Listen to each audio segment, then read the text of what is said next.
Welcome back. Now, over the weekend, we saw a brutal Israeli airstrike in Gaza, which hit the home of a doctor and killed 9 of her children. Nasser Hospital said one of Dr. Ala al-Najjar's children and her husband were injured but survived. This is a tale of many mothers who continue to lose their children during the genocide in Gaza, which started on October the 7th, 2023. And Dr. al-Najjar is one of those mothers who had to witness the death of her children and now stands asking questions whether a ceasefire could occur to allow for her to have a life, even though it's without her children. Yesterday, an organization called Mothers for Gaza, after this event had occurred, had marched to the Jewish Holocaust Museum to have a silent vigil to ask the question, where is your support for the children and the mothers of Gaza? One of its members, Simone Brophy, joins me now via Zoom. Simone, good day. Thank you so much for joining us here on News in Focus on Hilaal TV. For having me. Absolute pleasure. Simone, I'm sure you're a mother yourself. You Yes. know what it is to have a child, to look after a child, to nurture that child.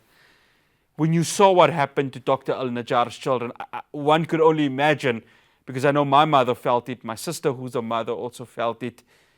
It's something beyond comprehension, isn't it? Seeing her lay down and ask the question, why my children? It really is. One's heart breaks every single day, numerous times as we see atrocity upon atrocity be committed on these children and on these parents.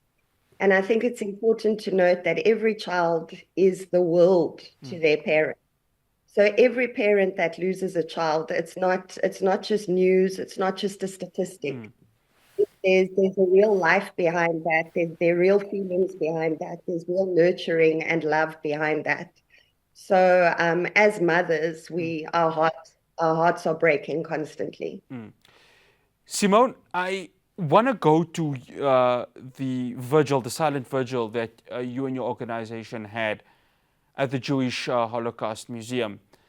I'd like to think that there was a sense of welcoming from them, but given its nature, given their support for Israel, one would assume that just wasn't the case.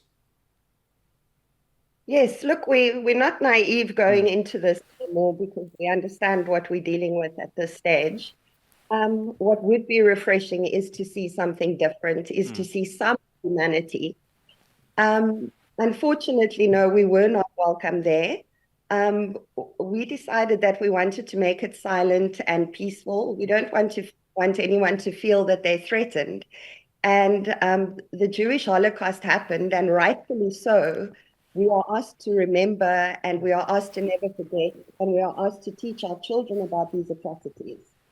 And our only question is, why is remembrance sacred for one group but not for another?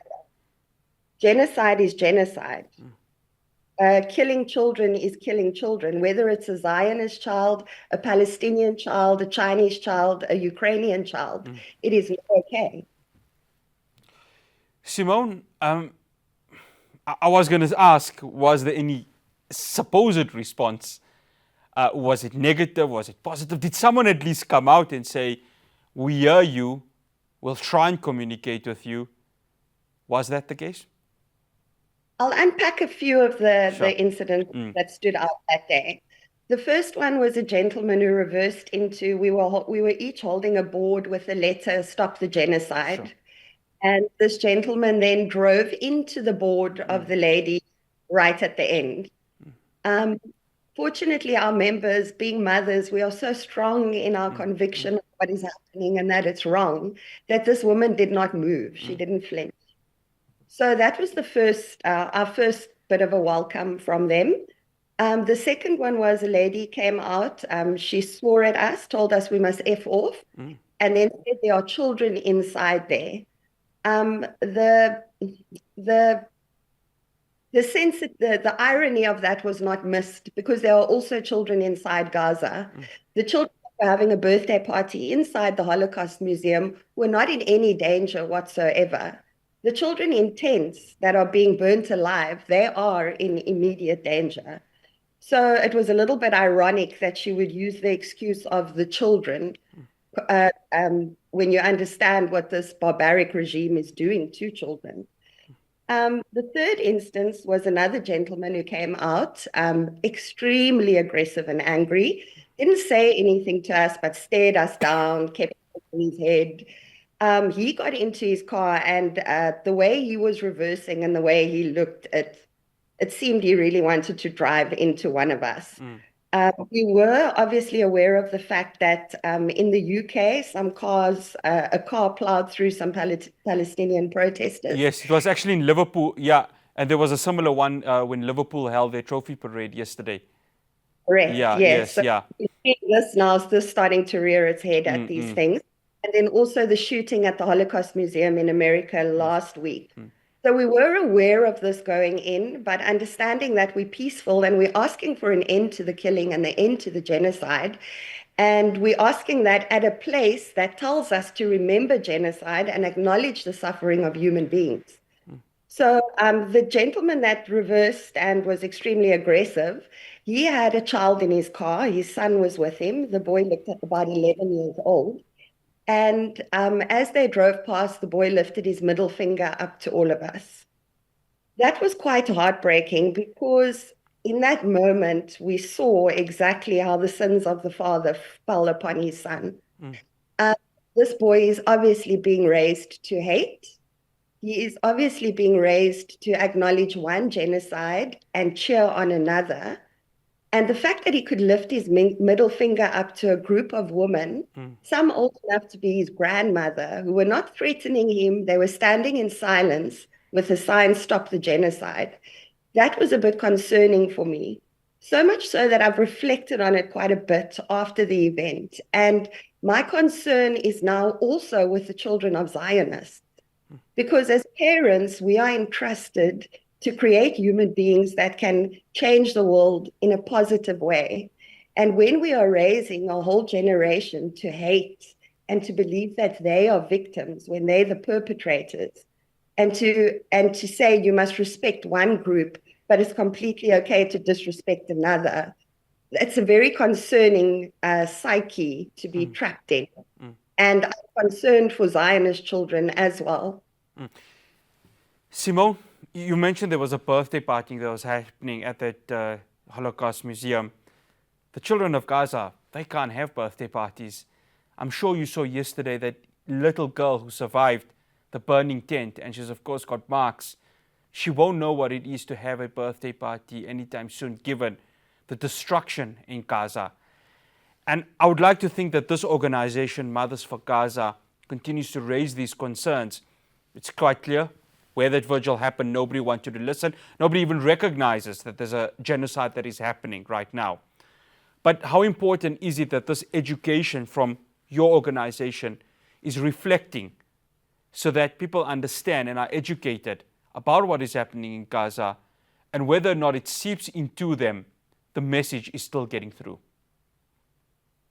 Yes, it certainly seems like we live in a world where up is down, right is wrong. Terrorists are peacemakers, peacemakers are terrorists. There's a lot of mud in the water. And what Mothers for Gaza is doing is taking all that mud out of it and saying, as mothers, we have an innate feeling, ability to take care of everyone's children. Your child is my child. And there needs to be a line, and that line needs to be when a child is hurt in any way, then everyone needs to stop, step back, and take a look at what is happening. Unfortunately, what we are seeing every time we ask, please, let's have a look at this, let's step back, let's understand the future that we're creating here, the precedent that we're setting here. Every time we do that, we're only met with anger and And, we're told we're terrorists or we're terrorist sympathizers, and that is not the case. We are mothers. We are mothers that are tucking our children into bed every night. And as we're doing that, we're thinking of the mothers in tents at Gaza who don't know if their children are going to make it through the night. We are preparing meals for our children, knowing that the mothers in Gaza don't have food to give their children. So this is something that is weighing heavily on us every moment of the day, in every action that we're doing. We cannot forget these people. And this is just the message that we are trying to get across. Where is our humanity? Where are the mothers? Because when a child shouts out for his mother and his mother isn't there to answer, as women, we know that that child is calling all of us. And we need to answer that call now, and we need to come together and make sure that this doesn't become the norm. Simone, thank you so much for joining us here on News in Focus on Hilaal TV. Much appreciated. For us. That's Simone Brophy, part of an organization called Mothers for Gaza. We're going to be sticking with Palestine, but we're going to be going to Jerusalem. You saw the scenes yesterday. Right-wing Israelis marching across Jerusalem, even went into the Aqsa compound to commemorate their occupation of Jerusalem. I'm going to be speaking to Afa Niman after the break with regards to that. Do stay tuned.